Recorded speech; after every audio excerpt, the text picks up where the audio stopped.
මට කියවන්න ලැබෙන්නේ පොතකින්. මේ කතාවට පාදක වෙන්නේ බුදුන් වහන්සේ. බුදුන් වහන්සේ දිනක් භාවනා යෝගීව ඉඳලා එයාගේ ශ්‍රාවකයෙක්ට කතා කරලා කියනවා මට පිපාසයි මට දිය බිඳක් ගේන්න කියලා. ශ්‍රාවකයා මොකද කරන්නේ? අසල තිබුණු කුඩා වාජනයක් අරගෙන යනවා විලකට. ගිහින් දිය ගන්න උත්සාහ කරනකොට එයා දකිනවා මේ විල හොඳටම මඩ වෙලා. සත්තු වතුර බීලා හරි සත්තු එතන ඉඳලා හරි වගේ සලකුණු තියෙනවා. එයා ආපසු ඇවිල්ලා බුදුන් වහන්සේට කියනවා ස්වාමීනි මට සමා වෙන්න මට දිය ගන්න බැරුව ගියා. හේතුව ඒක මඩ වෙලා හොඳටම. බුදුන් වහන්සේ ඒ ශ්‍රාවකයාට කියනවා ඒ ගෝලයාට කියනවා ටික වෙලාවක් ඉන්න පස්සේ බලමු කියලා. ටික වෙලාවකට පස්සේ ආපහු බුදුන් වහන්සේ ශ්‍රාවකයාට කියනවා මට පිපාසයි දිය ටිකක් ගේන්න කියලා. මේ ශ්‍රාවකයා ආපහු ගිහින් බලනකොට තාමත් ඒක මඩ වෙලා. වතුර මඩ පාටයි. මෙයා ආපසු හැරිලා එනවා.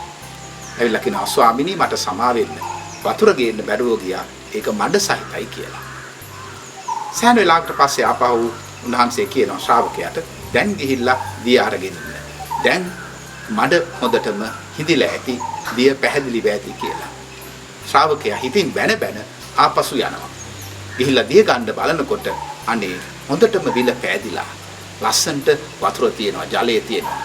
මෙයා ඒ වාජනේට පුරවගෙන නැවත බුදුන් වහන්සේ ළඟට ඇවිල්ලා කියනවා ස්වාමීනි දිය හරිම පැහැදිලි පිරිසුදුයි. මොකද්ද ඔබ වහන්සේ කරපු ප්‍රාතිහාර්ය විශ්මය ඒ මඩ සහිත විල පිරිසුදු ජලයේ බවට පත් කරන්න. උන්වහන්සේ කියනවා මා ඔබට පාඩමක් කියා දෙන්නයි උත්සාහ කළේ. මේ විල මේ ජලය අපේ ජීවිතය වගේ එක් එක් අය ඇවිල්ලා අපේ ජීවිතය අවුල් කරලා මඩ කරලා යනවා. සත්තු ඇවිල්ලා මේ විල මඩ කළා වගේ අපේ ජීවිතය අවුල් කරලා යනවා. ඒ අවස්ථාවේදී කළ යුතු හොඳම දේ නිශ්ශබ්දව නිසලව සිටීමයි.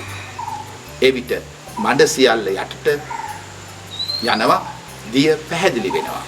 ඉතින් මේ මොහොතේ කළ යුතුව තිබෙන්නේ ඒ දේම නොවේද? සුබ වෙසක් මංගල්‍යයක් වේවා.